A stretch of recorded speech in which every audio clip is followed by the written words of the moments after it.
Let's do it. Day 12. I had to go to sleep last night, man. Streaming at 4 in the morning. It ain't it. That junk ain't it, man. Let's see here.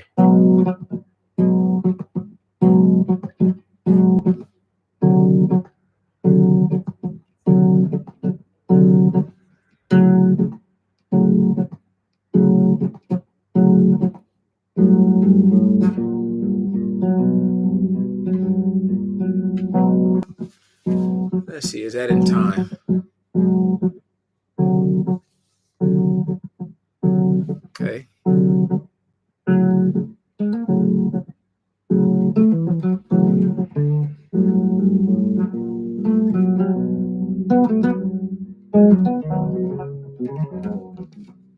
Let me do it a little better.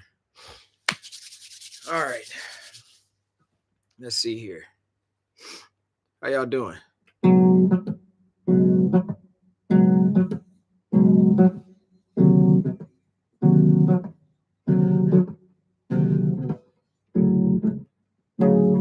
Actually, let me do it again. These chords are nice, so let me see. Right? And then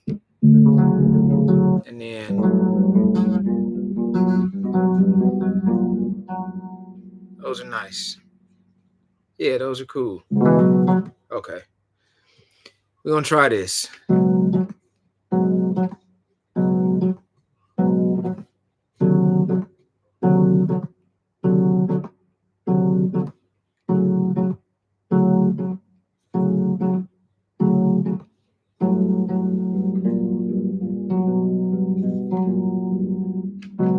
It's fine. If it's off beat, that's all right. All right. All right, y'all. Let's see.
Some nice chords, man. Hope y'all are doing good.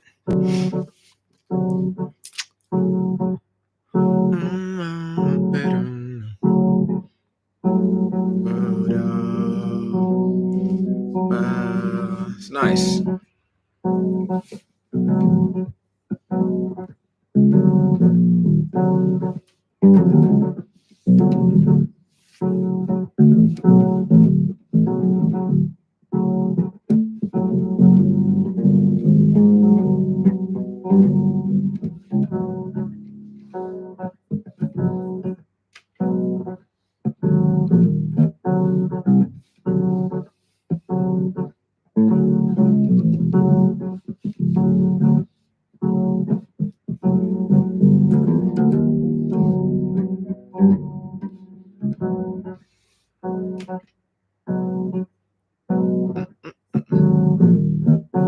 Yeah.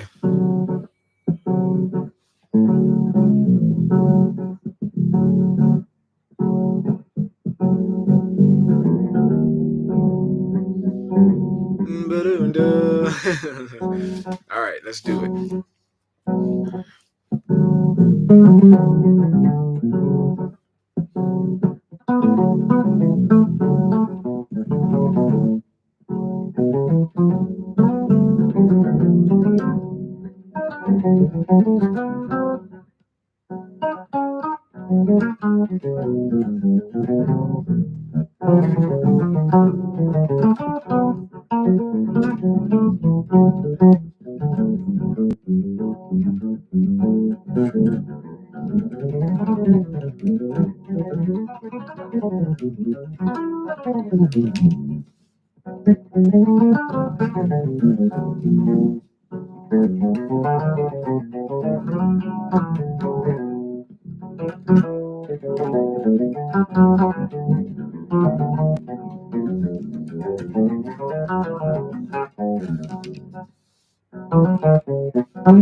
Whew.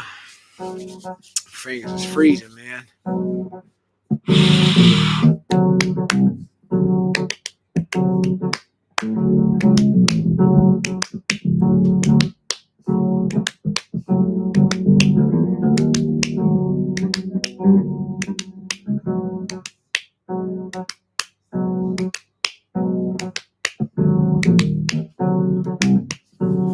Some fun chords.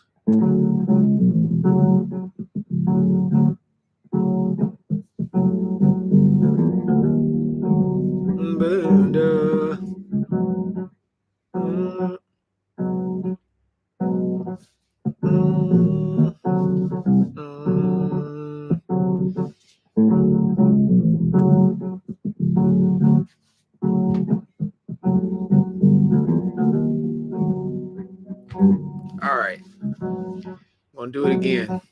I gotta get my fingers a little bit warmer, man.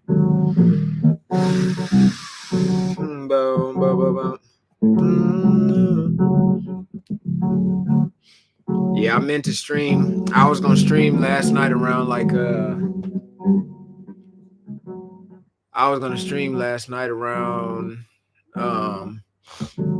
like 1:30 a.m., 2 a.m. I was tired as jacks, man, but I still got my practice in. Still got my practice in yesterday.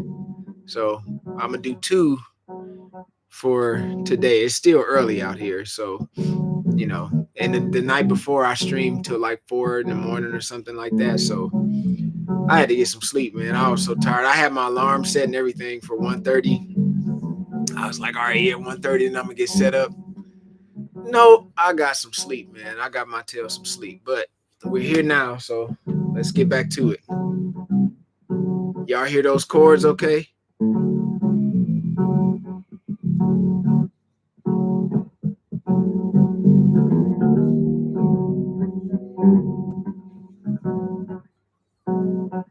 All right, ready?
Yeah.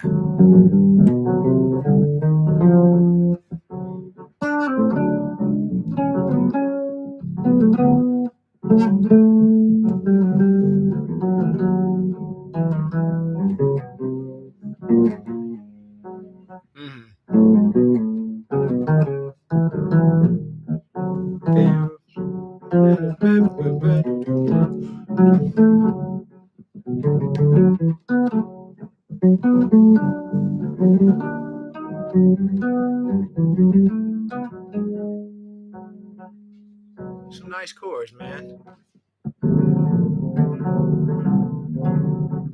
And then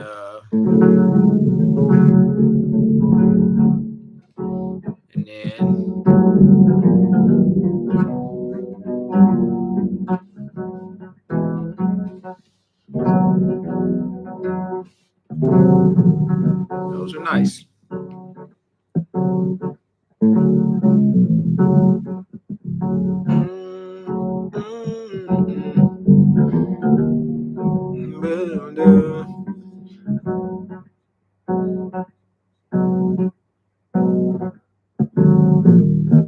Uh-huh.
Mhm.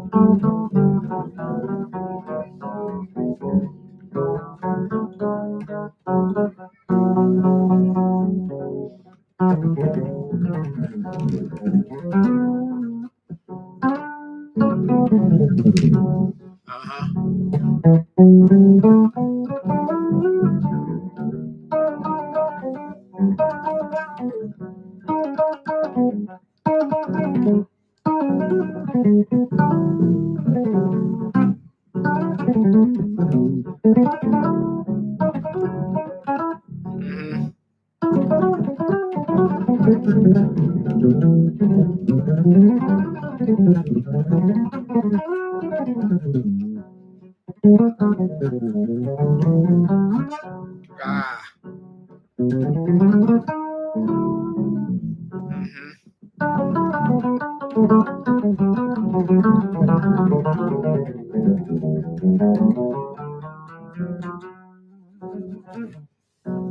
Some fun chord changes. Man, fingers are cold, man. But gotta practice nonetheless. Practice through the cold, practice through the whatever, however I'm feeling. Hope everybody is doing good, man. I'm just sitting here. I was gonna practice last night. For those of you that are just now joining, thank you for joining. Shout out to everybody that's watching on YouTube. Appreciate y'all every day. Shout out to everybody watching on Instagram. Yeah, I had to go to sleep last night, man. Normally I stream like, either 11 p.m. or midnight, or lately it's been like streaming past 1:30 or past 2 a.m. And I was gonna do so last night, but I was like, man, I'm so tired. It was a long day yesterday too.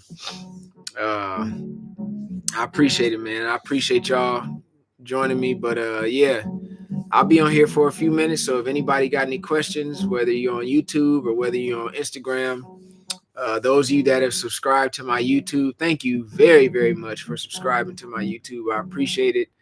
I got 2 more days left of this challenge.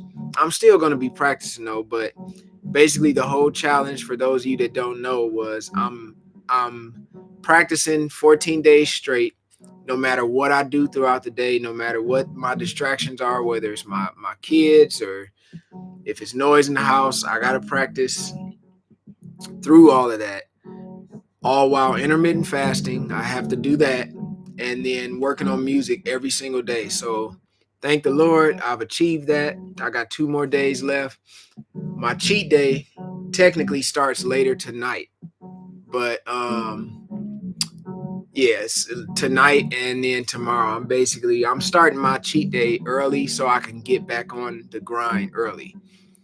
Yeah, so basically yeah, and I'm gonna continue to do this challenge, like, and I'm probably gonna live stream when I break my fast and when I, do my cheat day and stuff. I got a bunch of jars of peanut butter sitting over here, so that's what I'm gonna be eating. Yeah, so y'all can ask me whatever questions. Let's see, can you explain how to use modes? So the thing about modes, um, I mean, this is stuff that you can Google, but truth be told, I'll be 100% honest with you, and I'll answer all these questions. I don't think about modes when I play. All if I were to sum it up in basic terms, all a mode is just, it's a scale, but it depends on what position you started in, whether it be your first position, your second position, third, fourth, fifth, so on and so forth. So to sum it up simply, right? That's your first mode, your second mode, third mode,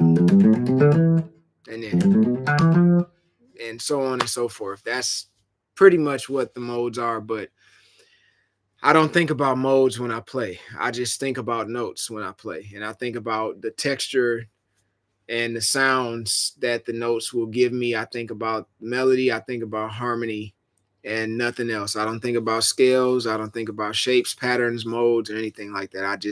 I listen to what the chord is, and I think about whatever the first melody comes to mind or the first note, whatever the first phrase is, and that's it. That's my whole philosophy on playing the bass, playing music. Did you like any of the things to come out of NAMM show? Absolutely. Boss released some new instrument cables. I got every color. They dropped them in a bunch of different colors.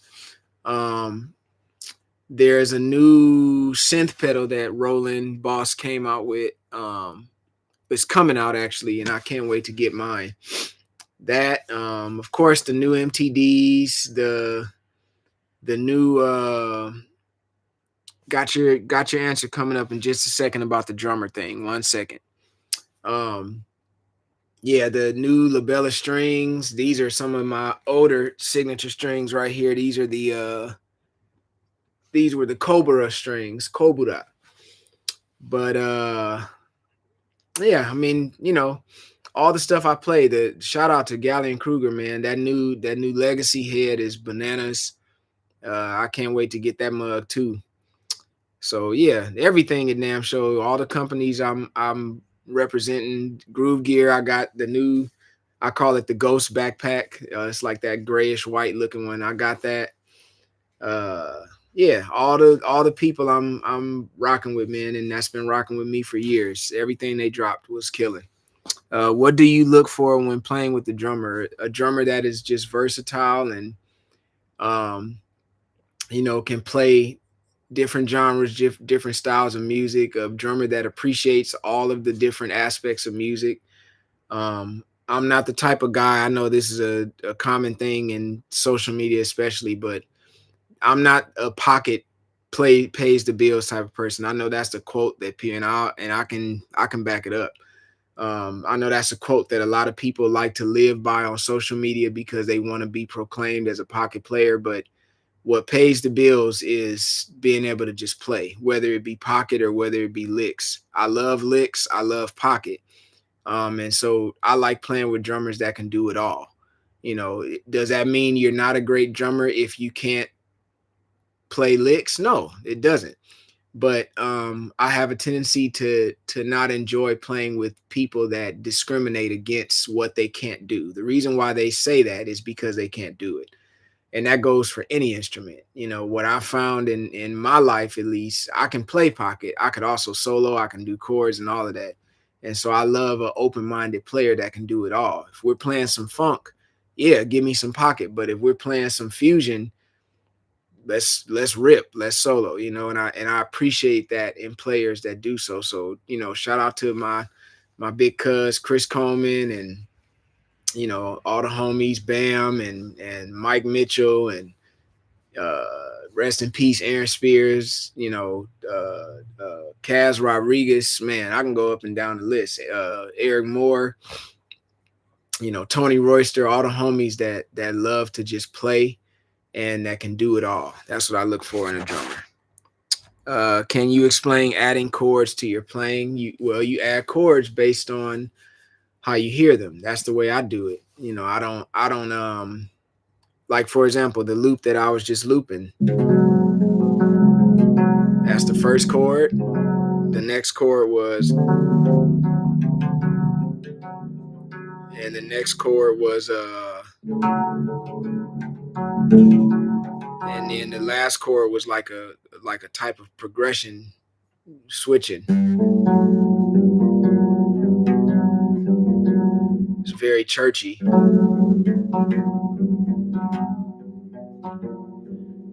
But I come up with stuff like that just to have fun, switching between, messing with harmony. That's the way I look at it. I simplify everything, y'all. Like I don't look at everything as from like a book standpoint. I just look at everything based on how it makes me feel and what it sounds like to me. It's the same way. Like if you're cooking some chicken, you could season the chicken with some curry, or you could season it with some some garlic and onion and parsley. It's gonna have different tastes depending on what you season it with, and that's the way I look at music. Would you ever stay with one band? What genre would that be? Um, I mean, I guess it would be the genre, the style of music that I like to play. That my original music, which is like soundtrack music for like a video game or a movie, or like an anime. All of my music that I make sounds like it's either from a game or a movie, but some of it is mixed with hip hop. It's a fusion of like hip hop and or R&B, but it's like video game like Pokemon. That's the stuff I like playing. A lot of it is mixed with gospel. I mean, that's where I come from. So kind of like I guess a combination of those. Uh, what's the key to adding lines to your playing? Very simple. I'll show you. I could do it in real time. The key to adding lines to me is just listening to the chords, listen to whatever the groove is, what you're tuning. It's standard BEADG. So check this out. Listen to the chords first. All right. This is the first chord. Just listen to that next chord. All right. Next chord. And the last chord progression. So you come up with a melody.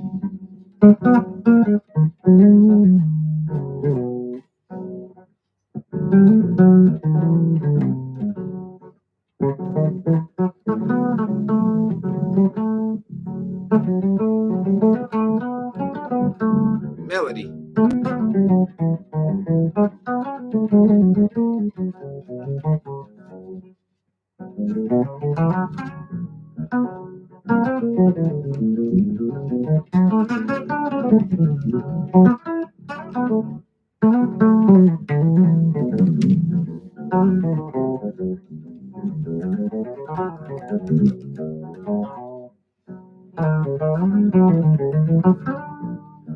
Just melody.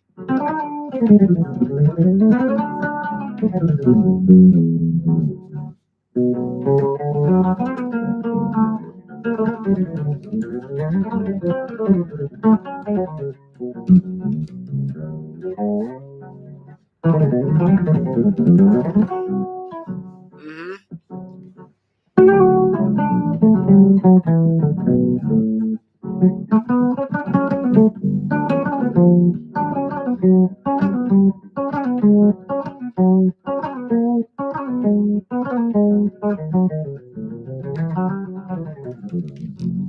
See how I'm connecting everything? It's like I'm not thinking about like a scale or a mode or a pattern.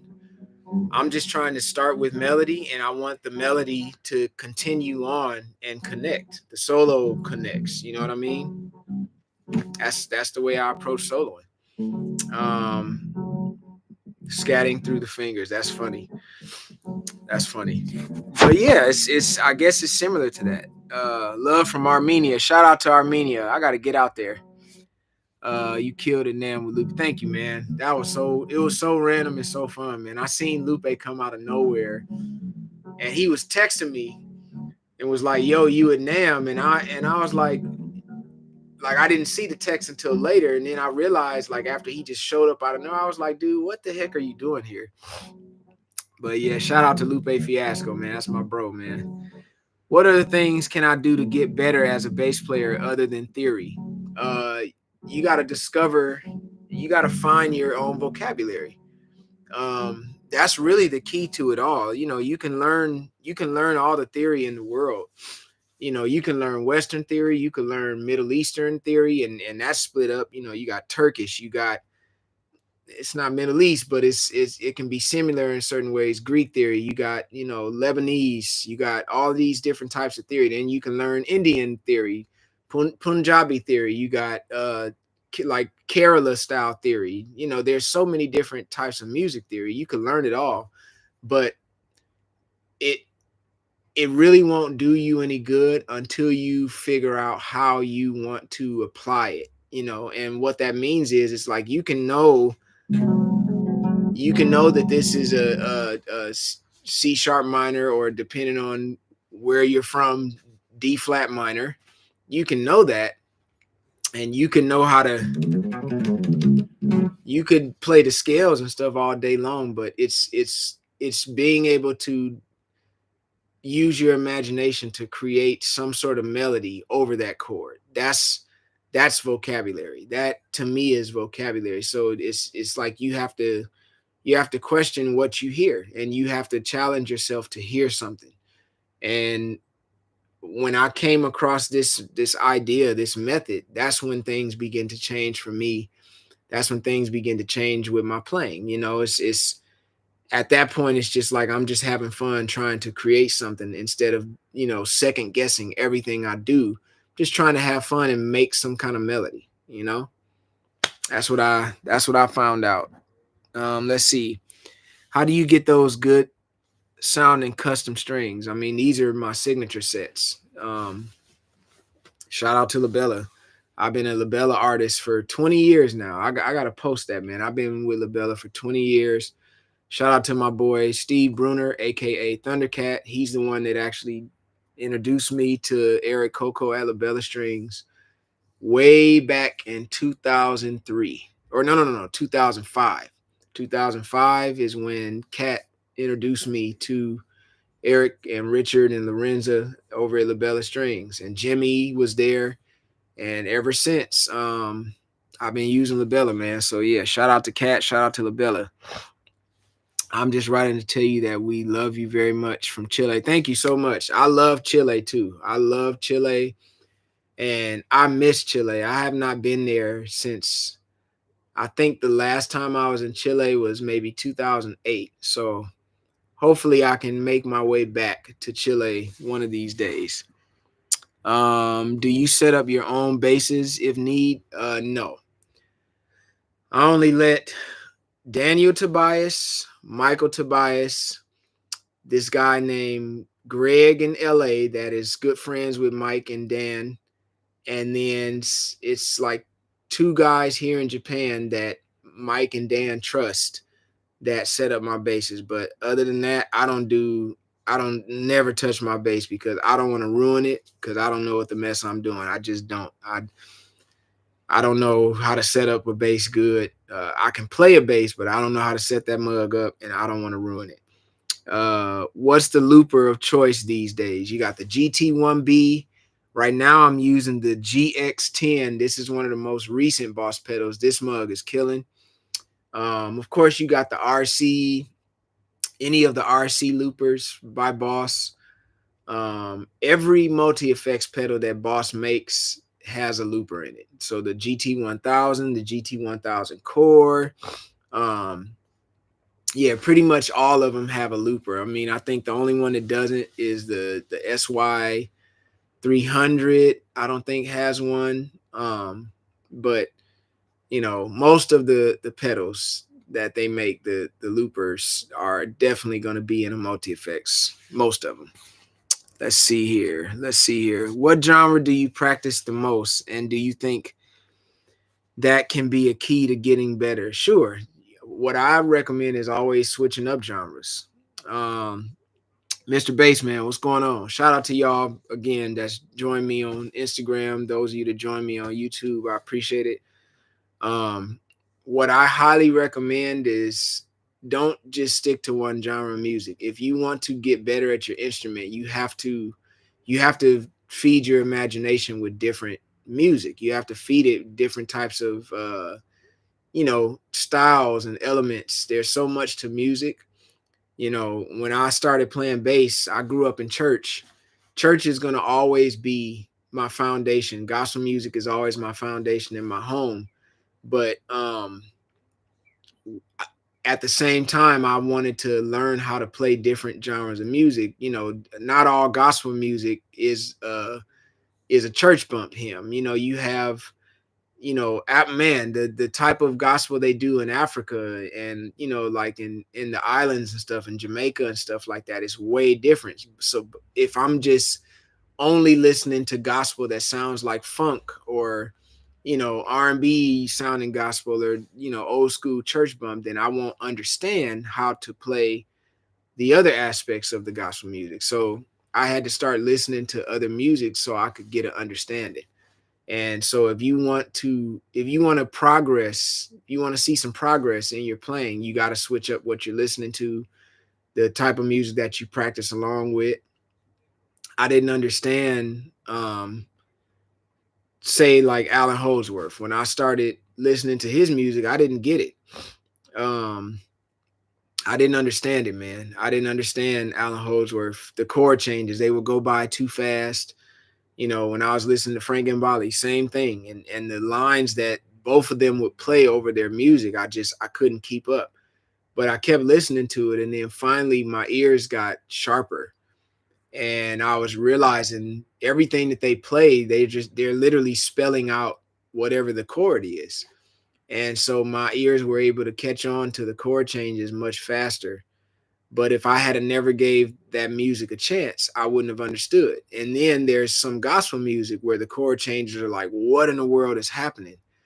But it's there for a reason, and people love it for a reason, even if they don't understand it. But you have to listen to it in order to have a chance. So yeah, switch up what you listen to. That, to me, that's the key. Let's see here. You're effing awesome. I appreciate the kind words, man. Love your work. I appreciate it. You play with God. What do you mean? I believe in God. And who is my God? Jesus. Jesus is the one true God. The only one, not the Trinity, the one. It's only one God, and his name is Jesus. God is a spirit and manifests himself in flesh so he could die for the sins of mankind. So, and he revealed his name that could save. Whether you want to call him Yahshua or Joshua or Jesus, his name is Jesus, and there's no other name. No other name. What do you practice in your practice time? The exact same thing that I've been streaming. That's what I always practice. That's what I always practice. The exact same thing that I was just doing, demonstrating how I solo. That's how I typically like to practice, because it's all in real time. It's all in the moment. I don't practice licks that I could use later. There's nothing wrong with that. I feel like Donald Trump. There's nothing wrong with that. There's nothing wrong with that. But for me, I just like to come up with it right in the moment, right in real time, and see what it sounds like.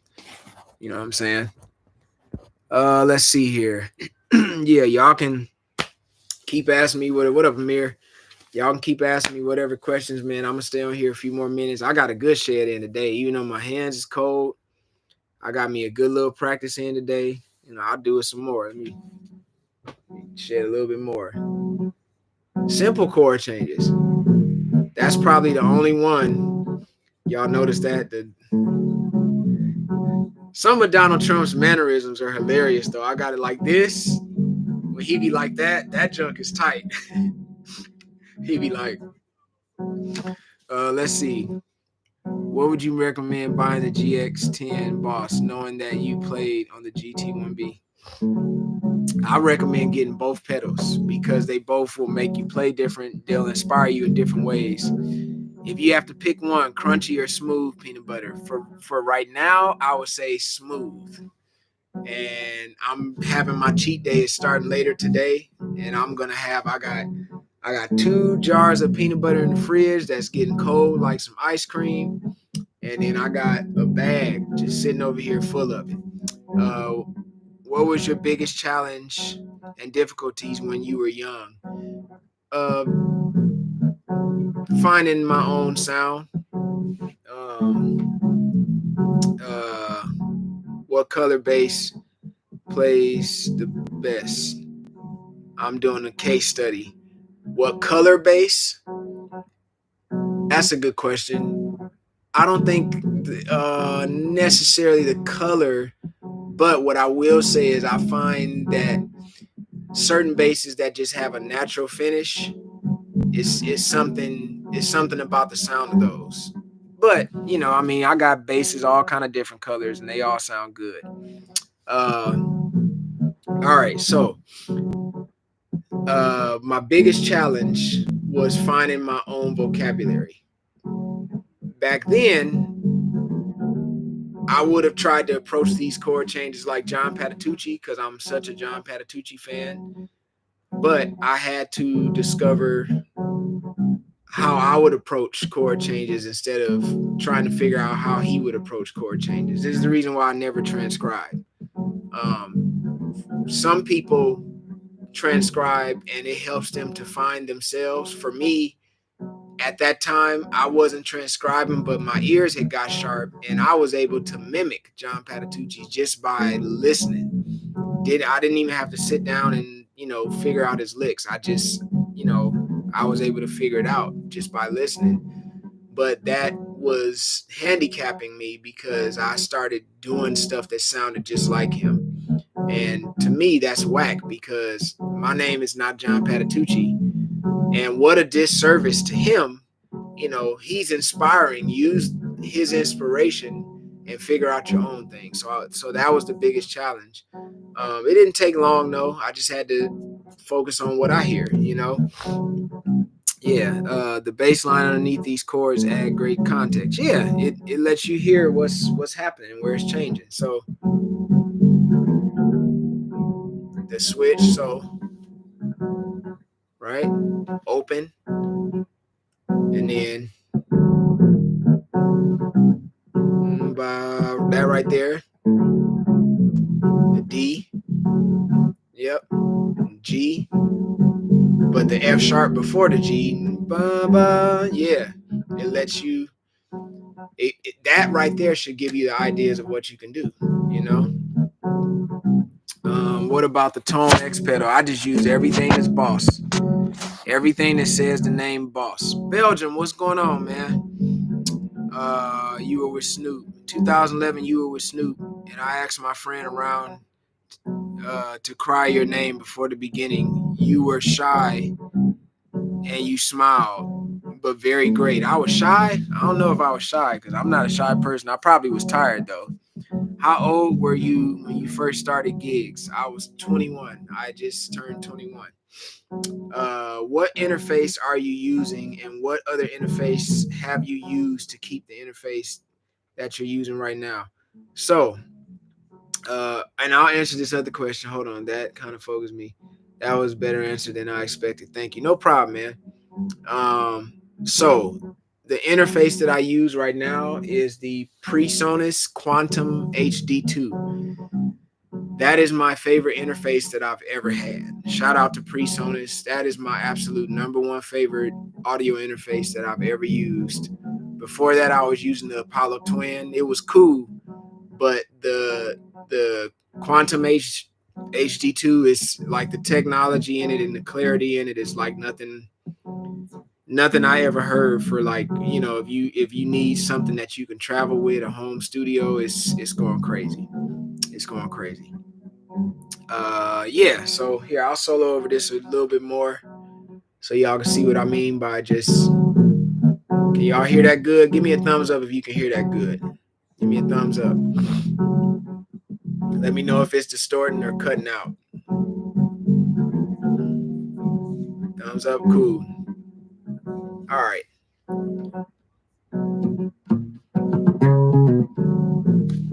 Listen to the chords again. These are the Cobra strings. These are my older signature set. All right, y'all ready? All right, check this out.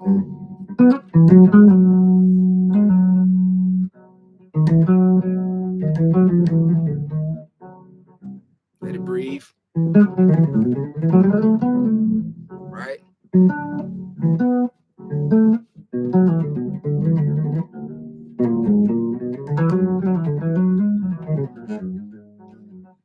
Let it breathe.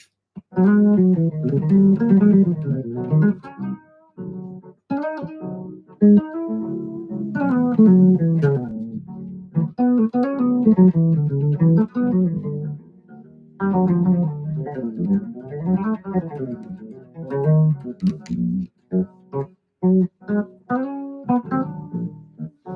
right, I'm just messing around with the melody.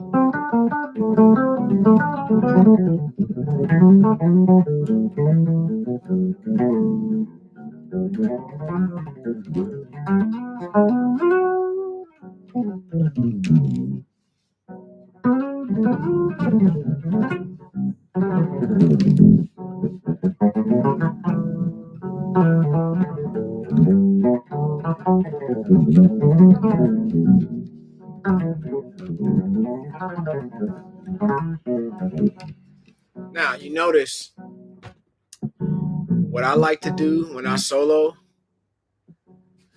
When I solo, I like to be conscious of, I call it like musical prophecy. Like, because I know what the chord changes are, I like to lead into the next chord and connect the ideas. It creates a certain type of tension when you listen to it, but what it really does is just express the confidence of knowing what's coming next, but also it shows that what you play is intentional instead of just playing a bunch of random notes or playing a bunch of scales or patterns. Um, this is something I actually learned from. This is what I learned from my boy Eddie. Like he would like prophesy to you what's coming next in the chord. You know what I mean? If you know the chord progression already, and if you're really thinking note for note, not just pattern, not just scale, there's nothing wrong with that. Let me do Trump again. There's nothing wrong with thinking pattern or scale. But when you are thinking note for note in the moment intentionally and right in real time, then you're able to you know see the future of what you want to do ahead of time. So then you just try and execute it. And when you listen to it, it does create a tension, but at the same time, it's a certain level of confidence. And what I discovered, man, like all of my favorite like solo artists, they all can do it. Patitucci, Alan Holdsworth. Alan Holdsworth wrote a song about this. Frank Gambale, same thing. It's an Alan Holdsworth song called "The Things You See When You Haven't Got Your Gun." The things you see. And what they were doing was they were soloing over the chords like bars before the chord would even happen. So it would be like, what in the world when you're listening to it? But then it's like, oh no, they're being really intentional with what they're doing. You know what I'm saying? Let's see. Hold on one second. Let me catch up to these. Oh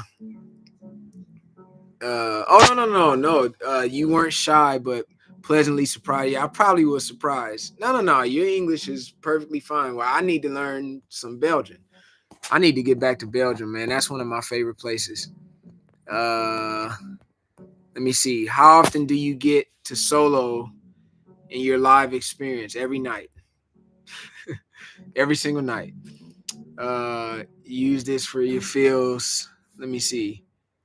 Or do you use this instrumental breaks? No, I get to say every time I pick up my bass to play with somebody, I always solo.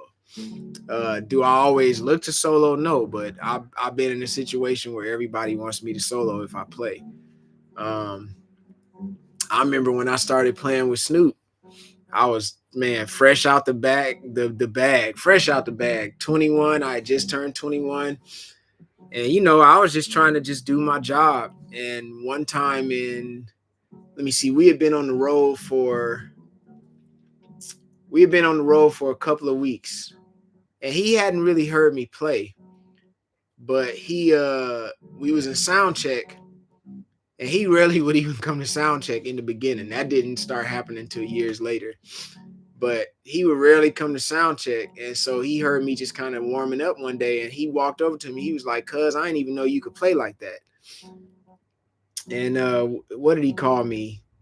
He called me somebody like George Benson or something. Like he said something like that. And from that moment, he was like, "Man, we're gonna have to start doing some band solos." And then eventually when Carlos came and got on drums, we was doing Some nights it would just be me and Carlos soloing. Like he would just call it out on a random song. Like I'll be playing Drop It Like It's Hot or I don't know, next episode, and he'll be like, go ahead, nephew, take a solo. Or he'll tell Carlos, like, hey cuz, da da da da, and Carlos will go bananas, you know what I'm saying? But yeah. How many countries have you been to so far? I've been everywhere except for Antarctica. I haven't been to China. I haven't been to India. Haven't been to like Pakistan or Bangladesh yet. Um, I mean, it's a couple more, like certain other parts of Asia, like Mongolia and stuff like that. But I've been to basically every continent.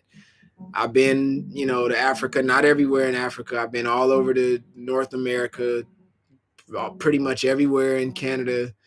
I've been a few different places in South America, uh, everywhere in Europe. I've been to Russia. I've been to Ukraine. Places we not even allowed to travel no more as American citizens. I've been to, fortunately, and them places are beautiful too. Russia is amazing. So is Ukraine, Georgia, Lithuania, Kosovo. Man, I done been all over, man. The Middle East, everywhere. Cheers from Russia. Yeah, Russia is dope, man. I really want to get back out there, man. I would love to. Let's see. What would be the best advice for people who want to advance in phrasing? Simply put, if you want to, here, I'm about to give y'all a gem. Y'all ready for this? Shout out to everybody tuning in on YouTube. Shout out to everybody tuning in on Instagram. I'm about to give you a gem on how you can progress in your phrasing. If you get a loop pedal and loop some chords, or just one chord, loop one chord, and then put your instrument down and just let that chord play over and over. Start singing. Even if it's in your mind, if you don't, feel comfortable doing it with your mouth, just start singing. And then you're going to start hearing ideas. Okay. You're not bound by having the instrument in your hand. So you're more free to just be creative. From that moment, when you come across some kind of phrase that sounds good to you, pick your instrument up and try and play the phrase that you heard in your mind. That's how you get better at phrasing. And that's more musically honest because you're trying to apply what you actually hear yourself instead of what you heard somebody else do. You get what I'm saying? It's 7:26 here. Yeah, I got to get back out there, man. Yeah, man. Rip Carlos, man. A little but not on topic, but I always see you play active basses. Is that conscious choice or do you hate passive? Oh no, I love any kind of bass. I like any kind of bass, man, as long as it has that logo on it right there. Only bass I own is an MTD bass, and I can, I have an active passive switch, so I can get the same type of tone and all that kind of stuff. Thank you for the kind words. God bless you as well. But I mean, I can get all the different types of tone. I don't hate passive. I don't hate active. I don't think active is better than passive. I don't think passive is better than active. It's just, it just depends. And let me clarify something. Let me see. Do you ever play upright? I used to. I actually had a full body, not a 3/4, not a half size, not a 3/4. I had a full body 5-string upright bass. I didn't bring that out here to Japan with me. For those of you that don't know, I've been living in Japan. It'll be 3 years in May. I've been living in Tokyo, but I did not bring that with me, and I gave it to my brother, my good brother, Jay, the president of Groove Gear, is sitting in his living room next to his piano. That's where the upright bass is that I had. And it was killing, man. That mug had the goat gut strings on it. Like the old school, the D and the G string was goat gut. That B string was massive. the neck, everything, the fret markers. It didn't even have the actual markers on it, but the size of like that first C fret was like this big compared to, that junk was like that. Um, full body double bass, man. Mug was crazy. Do you have a bass that you can use the electronics and piezo system at the same time? Uh my MIDI bass, yes, I have a 6-string MIDI bass that Mike and Dan built that was dedicated to my wife. That's actually at Mike's shop in New York. Because Roland just came out with a new synth pedal, a couple of new synth pedals, and they came out with a new synth pickup, and so I can do some really interesting things with that. I would pay to see the upright. Yeah, that mug is crazy, man. It's massive. It's massive. And the first time I used it, because I had never even played upright bass before. Like I knew I could, but I had never done it. And shout out to Lemur. I went down there in Orange County when they had their office down there in Orange County. I don't even know if it's still there, but we had to do a tour with Snoop. And it was a couple of shows, like special shows with Snoop and DJ Quick and The Game. And I think Ice Cube and Dub C and them was there too. But basically, Dog was like, man, I wanna make this junk look like old fashioned. So I hit Lemur up and they let me come down there and pick up that joint. And I remember I played it at the observatory or something like that in Orange County. I know it's like right there near where the Honda Center is, whatever that venue is right there.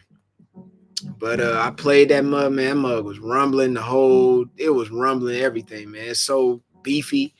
And then Snoop did this music and comedy tour it was him and Mike Epps. And we had to dress up in like suits or either like a dickie. It was all on some gangster junk. But yeah, man, I had to play that mug the whole tour. So I was traveling around the US with that joint. Went to Canada and everything. Electric string recommendations. Labella, 100% Labella strings.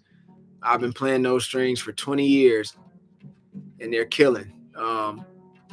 They've been around for like 425 or 425 or 426 years. Yeah. They've been around for a long time. All those original classical pieces from the 1700s and the 1600s and all that kind of junk, that's Labella. Labella was stringing the Stradivarius and stuff like that. It's crazy history. My only MTD is fretless. I will only say I should play it more. Right now, the double P bass has me locked in. I feel that. Yeah, I got a fretless MTD over here. I might play that one tomorrow. I might play that joint tomorrow. I saw that you love that Boss Multi-Effects pedal.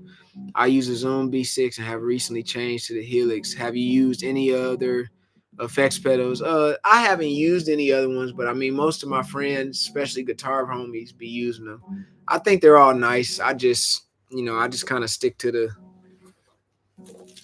Boss joints. I love them. I really love their pedals, and I love the people at Boss and Roland are really, really, really good friends, longtime friends of mine. Is your baby girl taller than you now? She almost is.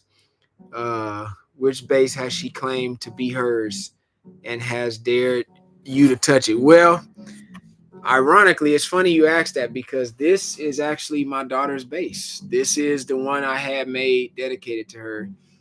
She's my first child. Haley is my first child. This is my first signature MTD that I got right around the time when she was born. I got this at the 2015 NAMM show. That's when it was complete. And yeah, this is my first signature bass. I got, let me see, 1, 2, 3, 4, 5. Technically have 5. I think I got 5 signature basses now. Meaning like different styles and different colors and stuff like that. But this is actually my first daughter's, my first signature, my first child. Um, Obviously, with the yellow, it's inspired by Super Saiyan. You know what I'm saying? So yeah. Where's your Warwick? I never had a Warwick. Never ever had a Warwick. Uh, do you like Carl Thompson? Sure, they're nice. I think Warwicks are nice, but I don't have any other bass aside from an MTD. That's literally the only more Trump. It's the only bass I own is MTDs. I've got like six 15 or 16, 15 or 16, 15 or 16, and 15 or 16, 15 or 16 MTD bases. Yeah, 15 or 16 MTD bases. Uh, Actually, let me take that back. It would be 13 or 14 MTD basses, two MTD guitars. I got two MTD guitars. Yeah. Yeah, Victor, he got a lot, man. He got an A-string Conklin. Uh, he's got a lot of different basses. I'm sure he's got Padulas. He probably has an MTD. I know Marcus Miller got an MTD. It's a fretless, I think, if I can remember correctly, 5-string fretless. I saw it at his studio in Santa Monica years ago. That was back in like 2006 or something like that when I was there. Uh, yeah, I'm fortunate, man. I'm fortunate to play MTD. Would you ever consider putting a bass methods book based on anime arpeggios for guitar and bass? I would do a bass method. I would more so call it a philosophy book because when I play, I don't think about arpeggios. I don't think about theory. I don't think about scales, modes. I don't think about shapes, patterns. When I play, I don't think about any of that. I just think about my philosophy, and that's just being in the moment. And I just like to think note for note. I like to think about melody. I like to think about what, you know, how certain notes can apply different textures and how they change the color of things. Um, I can show you what I mean by that. Bear with me. I'm gonna show y'all Holland. What's going on? Holland is another one of my favorite places to be. I'm gonna try and get out there actually in April. I'm gonna show y'all what I mean by this. This is I'm giving y'all gems right now. So I think about how certain notes change the color. All of these chords that you hear right now, all of these chords are it's colors. Everything is colors. Ghana, what's going on? Check this out. Watch this note. This first note is a color. Right? That's a color. Right? That's a color. And then that's a color. Now watch this. I'm going to take that first note again.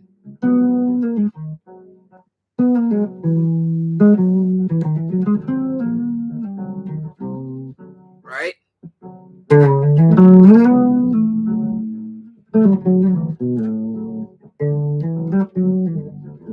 It's melody. I'm coming up with melody.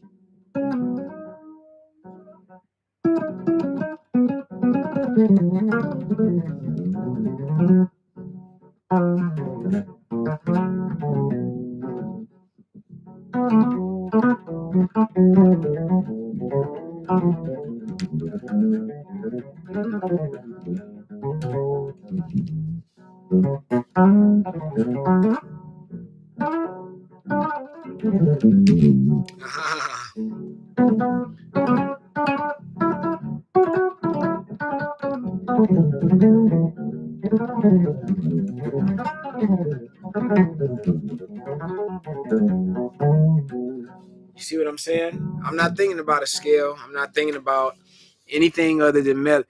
Buc-ee's. I see that profile emoji, man. Buc-ee's. Shout out to Buc-ee's. They got everything you need.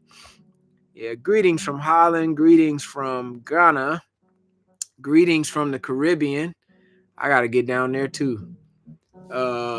Thank you so much. You better be saving this live. No, I've been doing this every night, man. But if you want to watch this again, it's gonna be on my YouTube. So just make sure y'all subscribe to my YouTube. Let's see. Guitar. Let me answer some of these questions over here.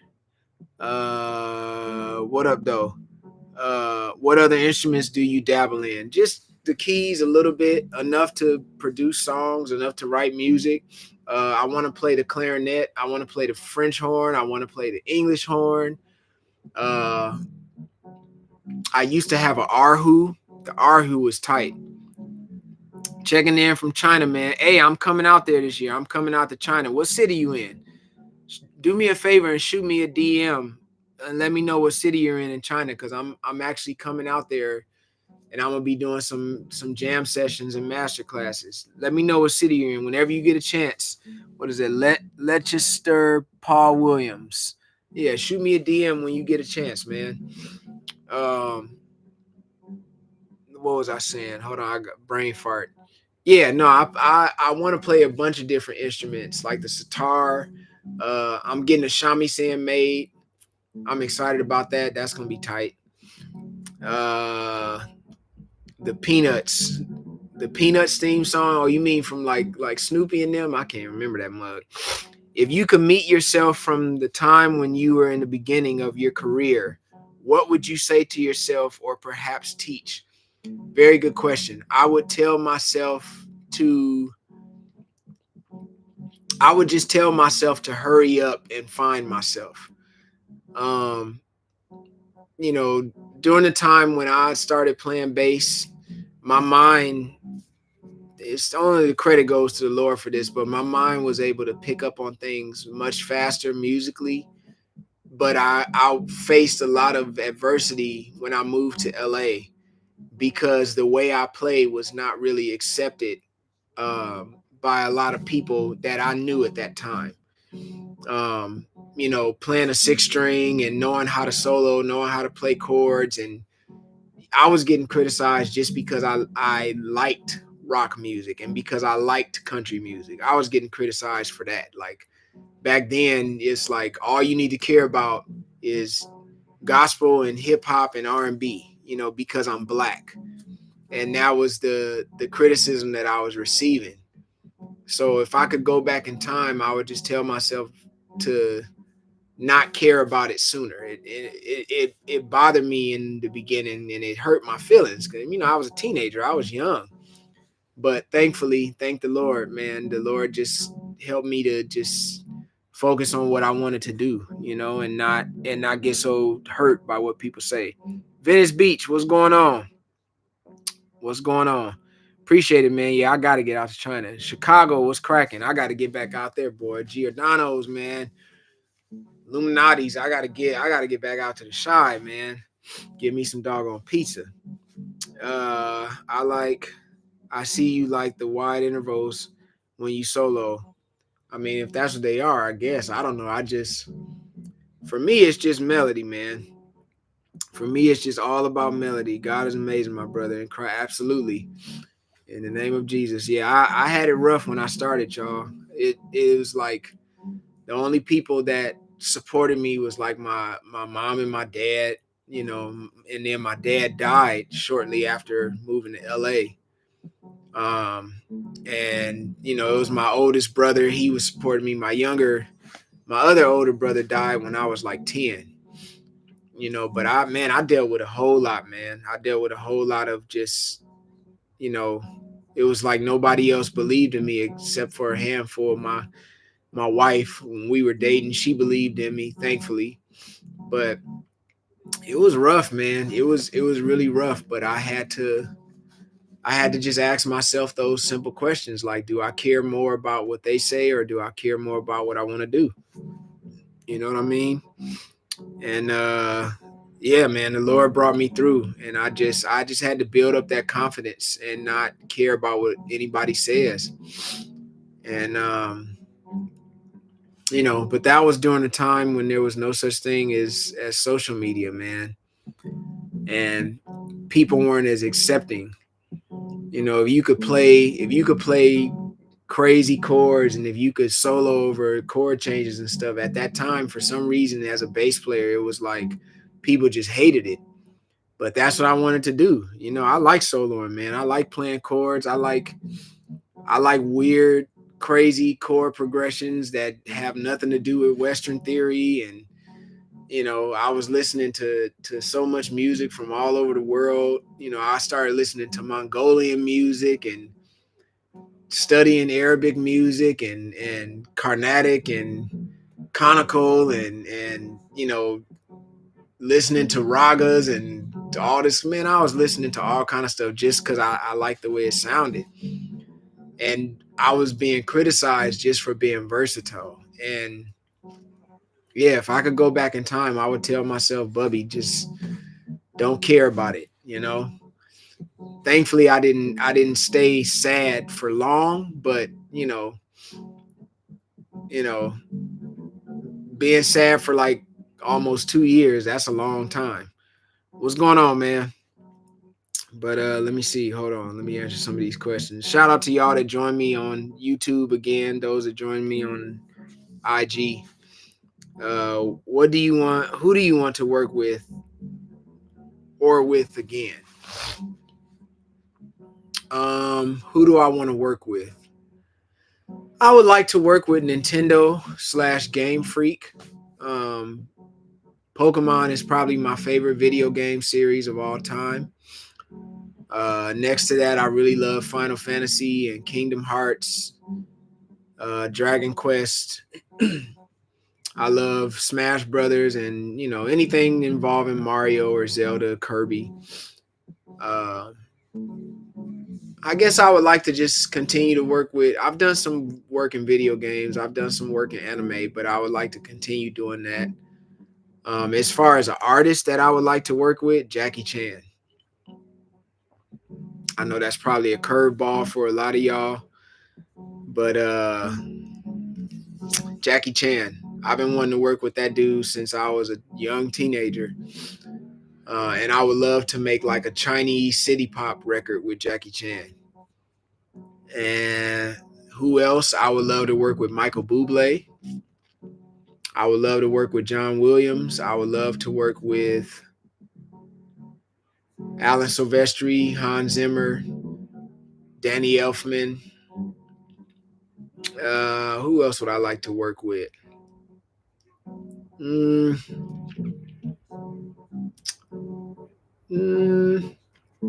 A.R. Rahman. It's a couple people I would like to work with, but yeah, whether I do or whether I don't, I'm all right. It ain't the end of the world if I never do. Let's see here. Let me answer some of these other questions. Where do the jazz funk cats hang out when in China? I don't know about China because I haven't been there yet, but in Japan, everybody hangs out at the same spots in Japan. Everybody, literally, like there's a city out here in Tokyo dedicated to music, and it's Shimokitazawa.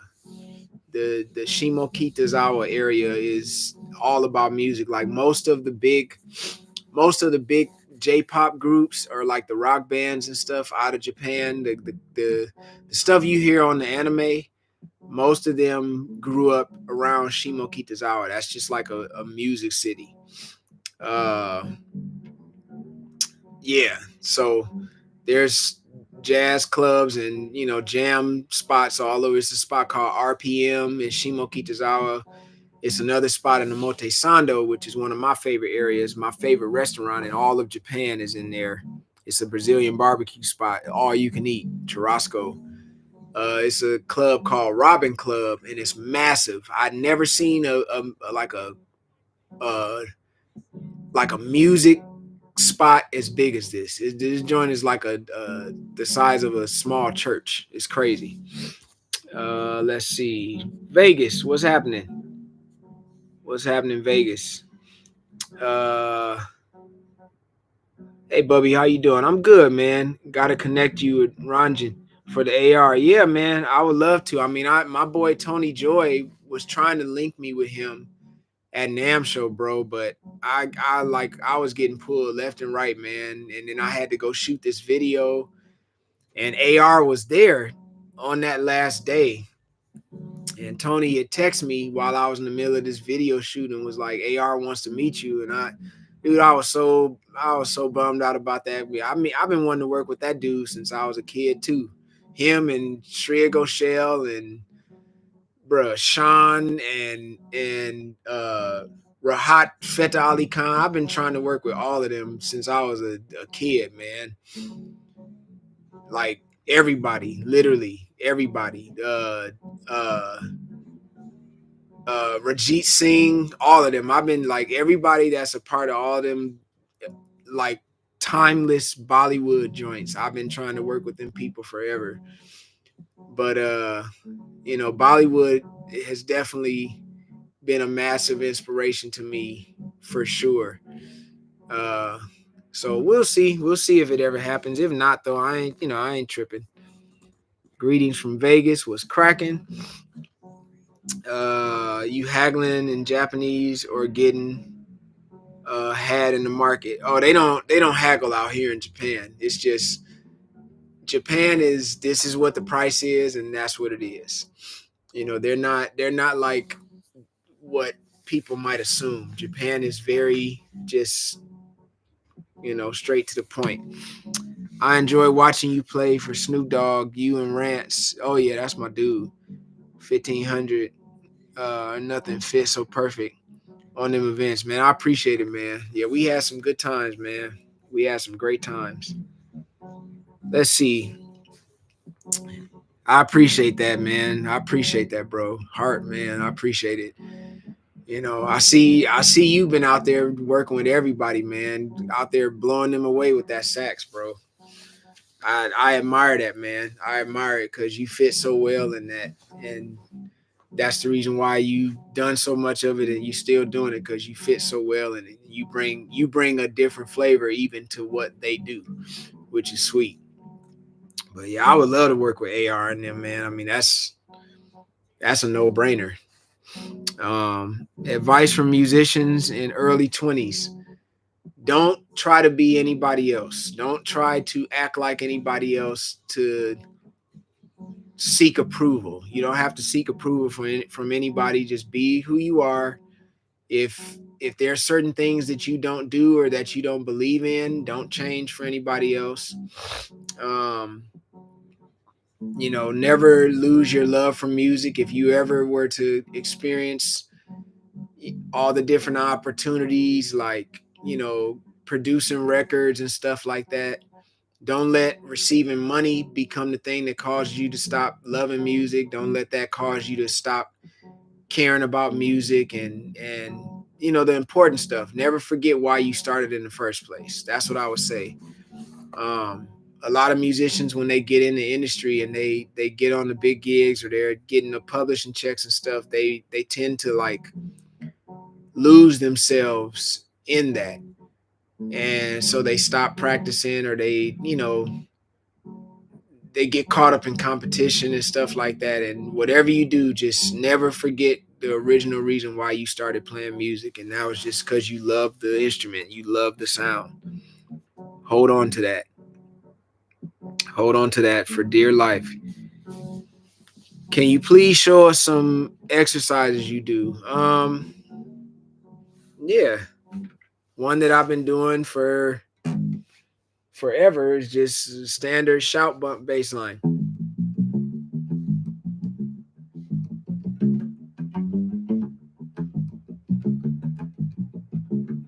That one, I know it's very basic, but I grew up in church, and that was, I mean, when the spirit hit, I'm apostolic Pentecostal, so we grew up in straight up holiness, baptized in Jesus' name, speaking in tongues, the real deal. And when them folks, the spirit hit and they start shouting, we be doing that sometimes 20 minutes, 30 minutes, 40 minutes.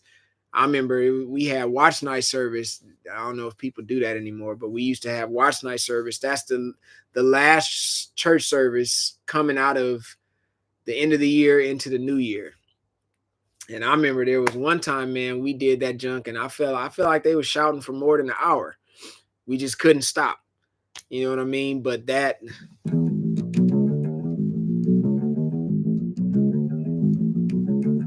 I used to do that. I would put on some of my favorite movies, Lord of the Rings, Star Wars, Ninja Turtles, or I'd be watching anime, and I would just do that throughout the whole movie. If you try doing that at this tempo, do that at that tempo while watching Lord of the Rings, The Fellowship of the Ring, extended version. So you talking about a 4-hour movie, do it from start to finish. I guarantee you that's going to strengthen your hands.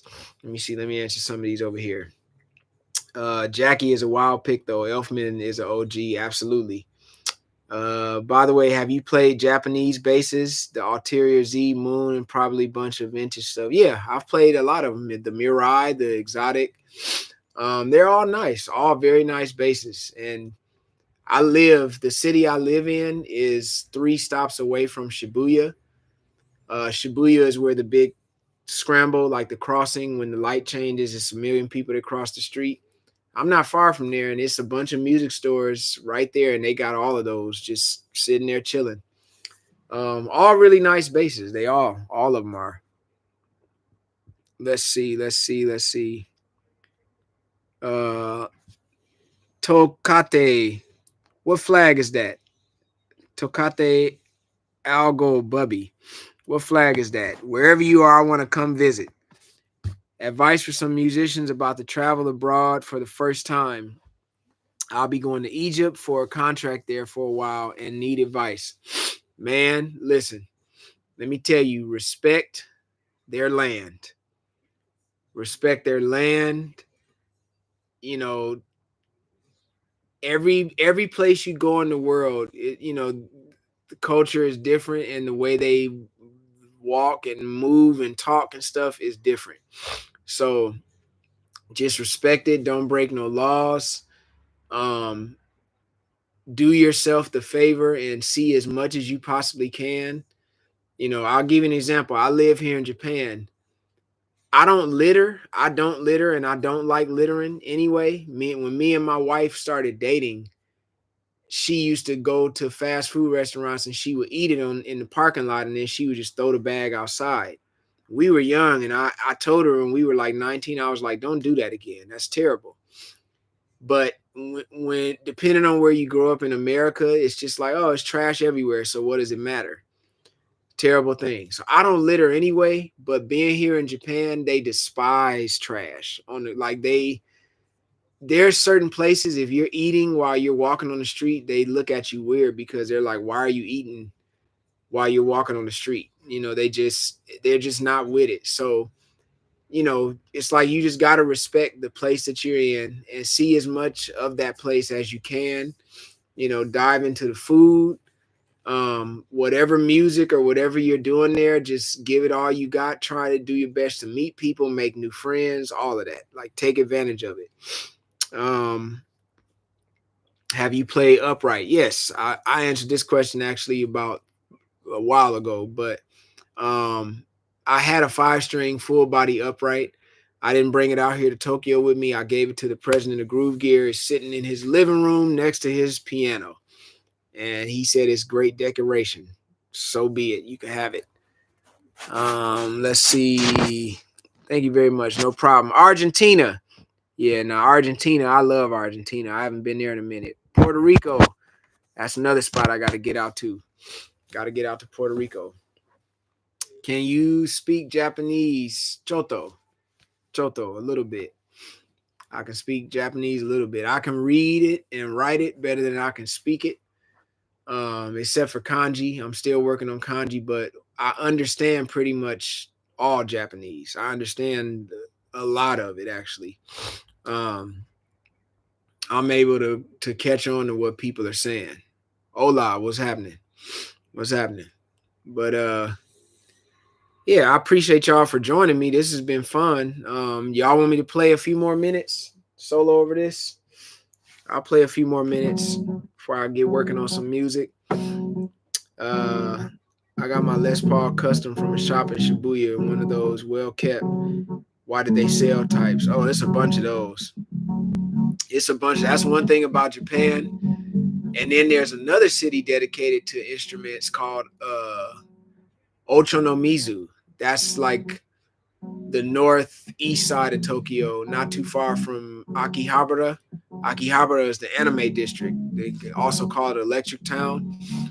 But yeah, that whole strip at Ochonomizu Station is just all vintage music stores. Everything. It's crazy. All right, so I'll solo over this again for y'all a little bit. Y'all hear that good? Give me a thumbs up if you hear it good. If you hear that good. Again, shout out to everybody that's tuning in from YouTube. Shout out to everybody that's tuning in from Instagram. I'm gonna leave this video up on YouTube. So y'all that are on Instagram, make sure you go to my YouTube, press subscribe. You can watch all the other videos there. I really appreciate it. I'm having fun, man. I'm gonna keep doing this. I'm gonna keep streaming because once I get out on the road, I'm not gonna be able to stream as often. But yeah, let's see. Let me do this. I'm gonna let the chords play again for y'all so y'all can hear what I'm soloing over. It's almost back to the beginning. Okay, here it comes. It's the first chord. Listen, ready? And now. Simple. Next. Next. Next. Okay, now I'll solo.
See how I'm connecting all the ideas?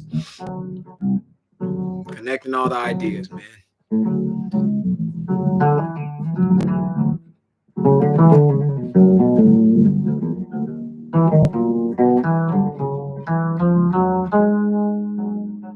Connect the ideas.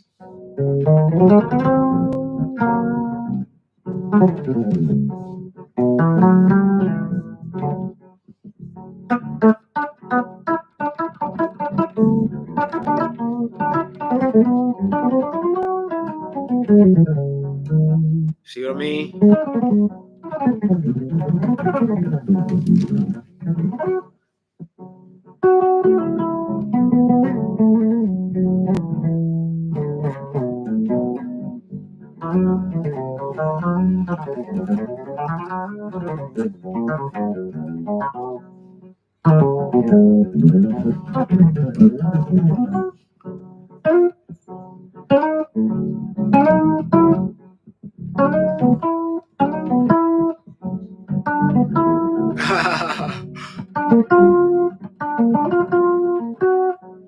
Connect the ideas.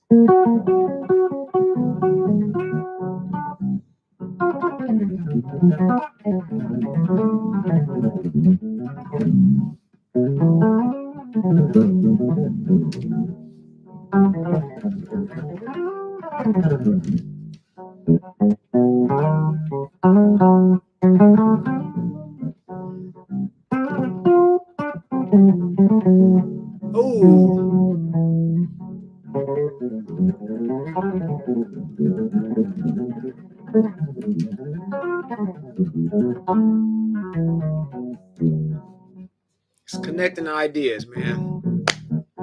It's connecting the ideas. Ah.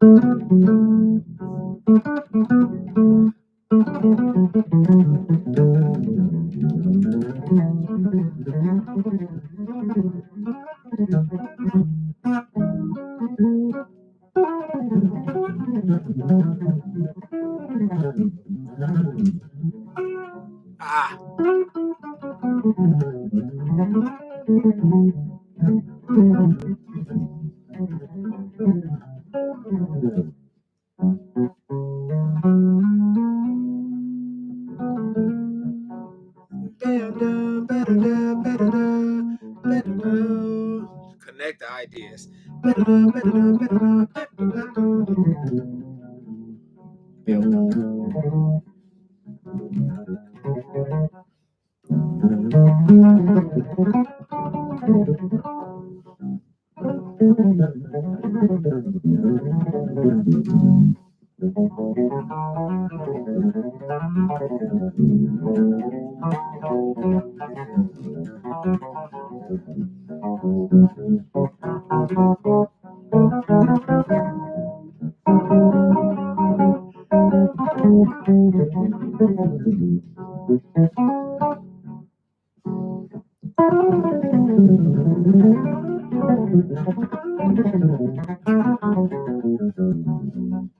It's just connecting the ideas, man. You know, it's connecting the ideas. Is it gonna always be perfect? No, but that's the point of practice, man. Any other questions before I get out of here, y'all?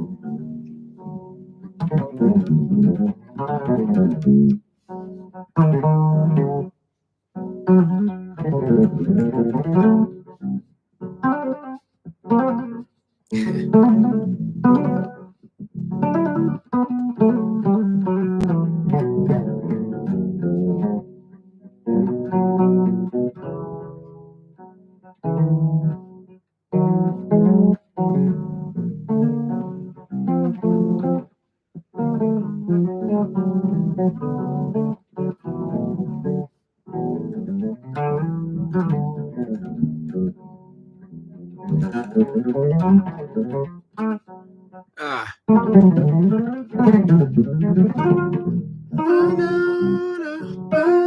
See what I'm saying?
Yeah, you can literally.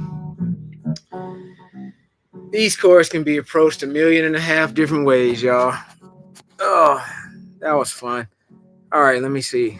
Answer a couple more questions. If anybody wants to rewatch me just soloing and trying to get my fingers still are not warm. They're still cold. Do you have any 28 fret basses? I don't, but that is a dope idea, and I've been thinking about that for years. And what is your favorite scale length to play? It doesn't matter. I like most of my basses. I think all of my basses are 35 inch. I might have a 34 of one of these places. Maybe my Saratoga is a 34. I don't know. I like 30-inch scale joints. I like them all, honestly. Uh, I would love to see you and hear you and Yannick have a musical conversation. That's my boy, man. You two are the greatest to do. Nah, man. Yannick is amazing, man. That's a bad dude.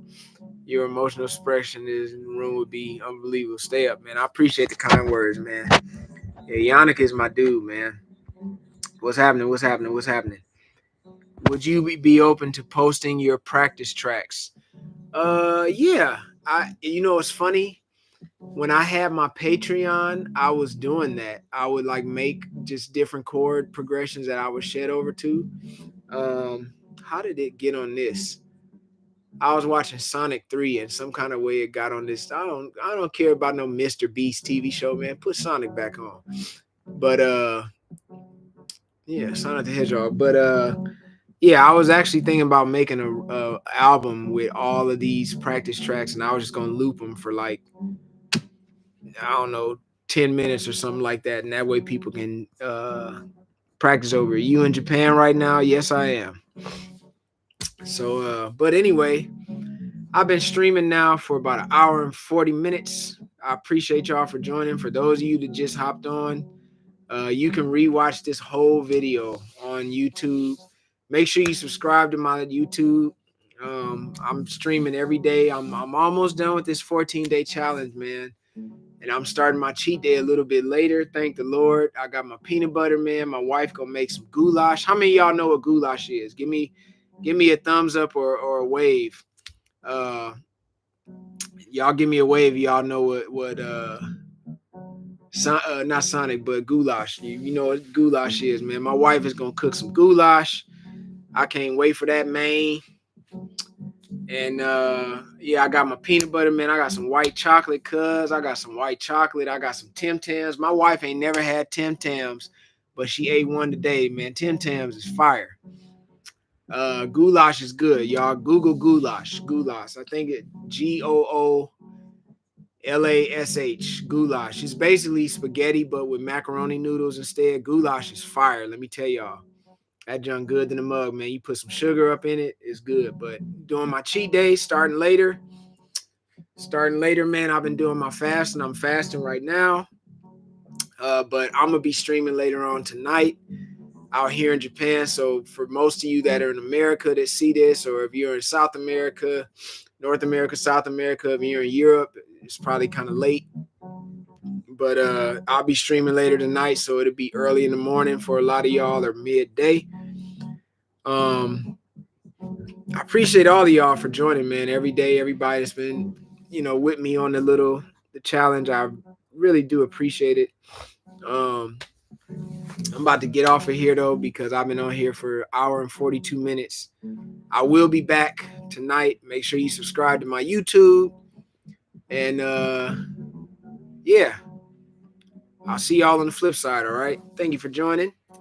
Go ahead and stop this on Instagram first. End that. And then for those of you that are on my YouTube, I appreciate you always for joining. I don't take it for granted. And yeah, I'll see y'all later. Peace.